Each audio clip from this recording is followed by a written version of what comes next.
Hello, Internet! It's 8 o'clock. This is my face. This is a book, and we are live. This is book 6 of the Oz series called The Emerald City of Oz.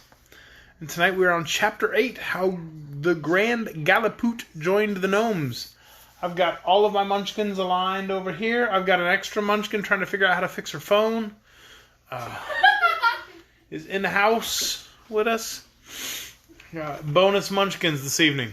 So, it sounds like General Guff is going to go talk to the Grand Gallipoot. I do not know who the Grand Gallipoot is, and I do not know yet what his voice sounds like. We will learn together. Chapter 8. Where are you guys going? And according to Most of my munchkins are leaving, and I don't know why. And according to my dad, there's also a person who's older than him. Okay. Well, technically it is. Are you done now? Yeah. Okay. I'm going to start reading now. She is older than me. After leaving the Whimsies, Guff continued on his journey and penetrated far into the northwest. He wanted to get to the country of the Growlywogs, and in order to do that, he must cross the Ripple Land, which is a hard thing to do, for the Ripple Land was a succession of hills and valleys, all very steep and rocky. They changed places constantly by rippling. While Guff was climbing a hill, it sank down under him and became a valley, and while he was descending into a valley, it rose up and carried him to the top of a hill. This was very perplexing to the traveler, and a stranger might have thought he could never cross the Ripple Land at all.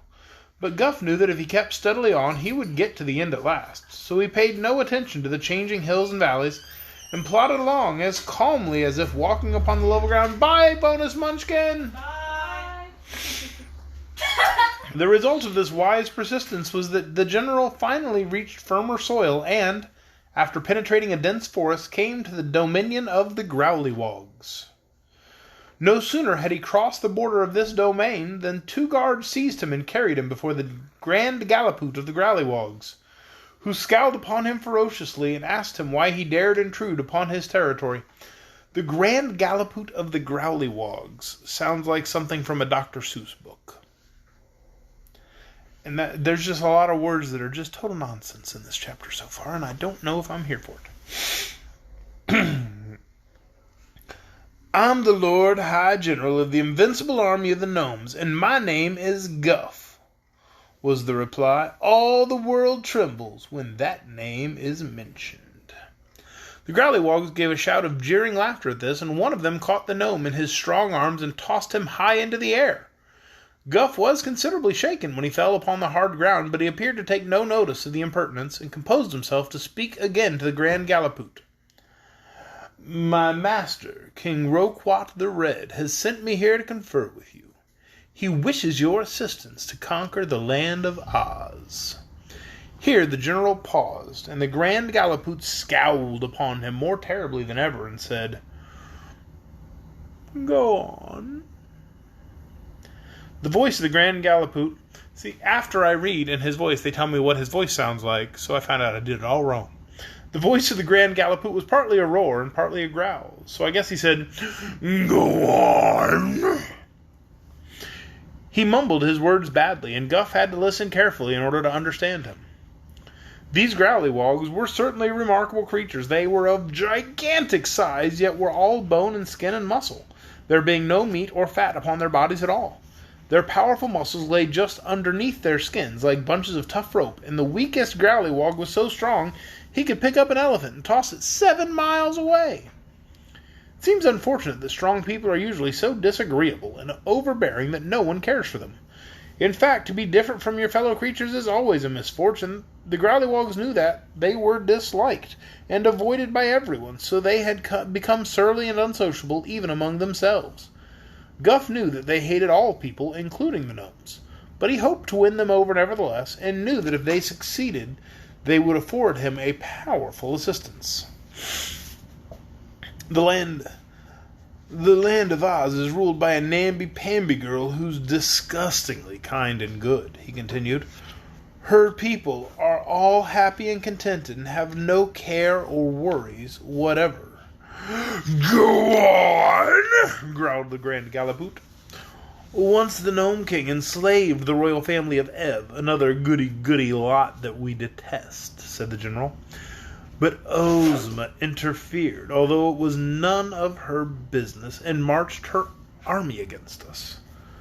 With her was a Kansas girl named Dorothy and a yellow hen, and they marched directly into the Gnome King's caverns.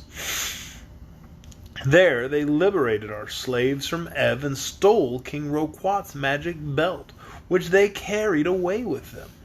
So now our king is making a tunnel under the deadly desert so we can march through it to the Emerald City.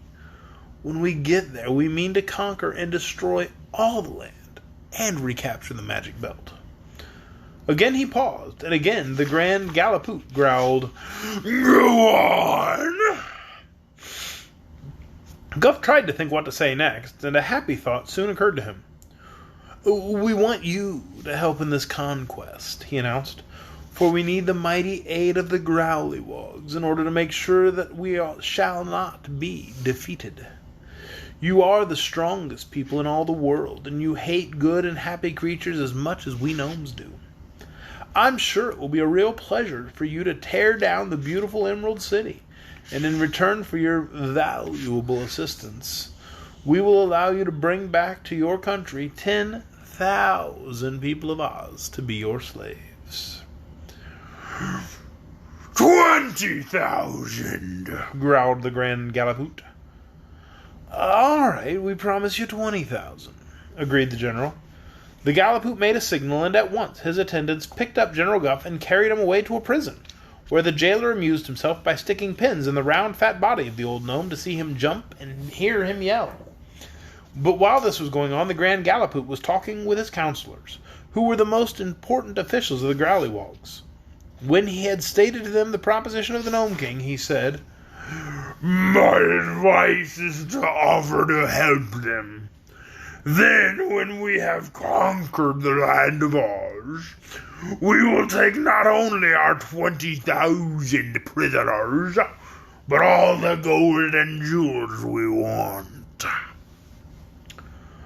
"Let us take the magic belt, too," suggested one counselor. "Oh, and rob the Gnome King and make him our slave," added another.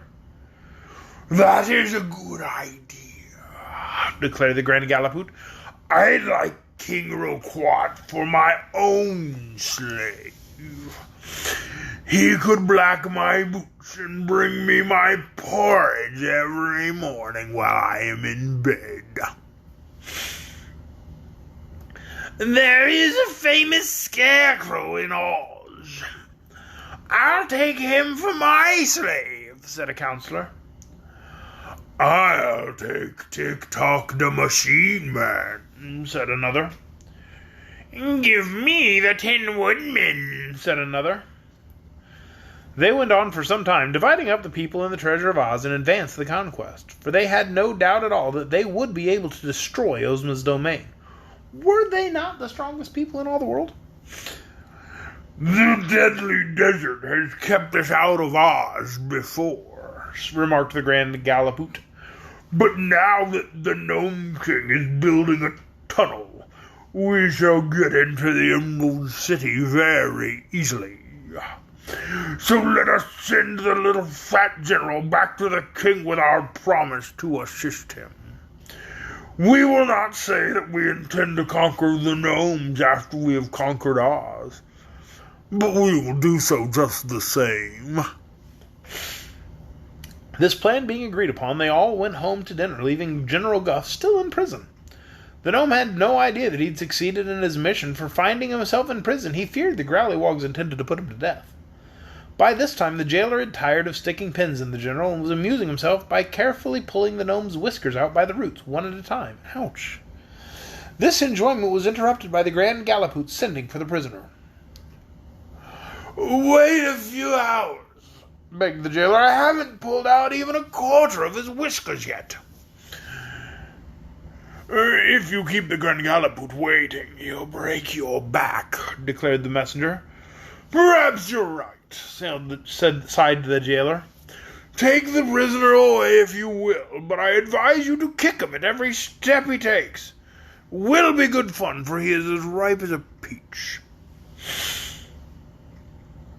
So Guff was led away to the royal castle, where the Grand Gallipoot told him that the Growlywogs had decided to assist the Gnomes in conquering the land of Oz.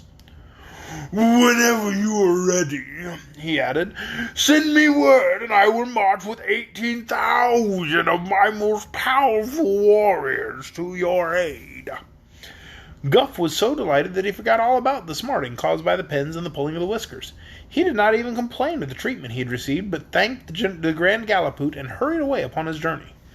He had now secured the assistance of the Whimsies and the Growlywogs, but his success made him long for still more allies. His own life depended upon his conquering Oz, and he said to himself, "I'll take no chances. I'll be certain of success. Then, when Oz is destroyed, perhaps I shall be a greater man than old Roquat, and I can throw him away and be king of the Gnomes myself. Why not? The Whimsies are stronger than the Gnomes, and they are my friends. The Growlywogs are stronger than the Whimsies. They're also my friends. There are some people still stronger than the Growlywogs, and if I can but induce them to aid me, I shall have nothing to fear." Thus ends Chapter 8. How the General did something with the Growlywogs. How the Grand Gallipoot joined the Gnomes. I do hope you'll join us tomorrow night for Chapter 9. How the Wogglebug taught athletics. It'll be right here. Facebook, 8 o'clock tomorrow night. Good night, everyone.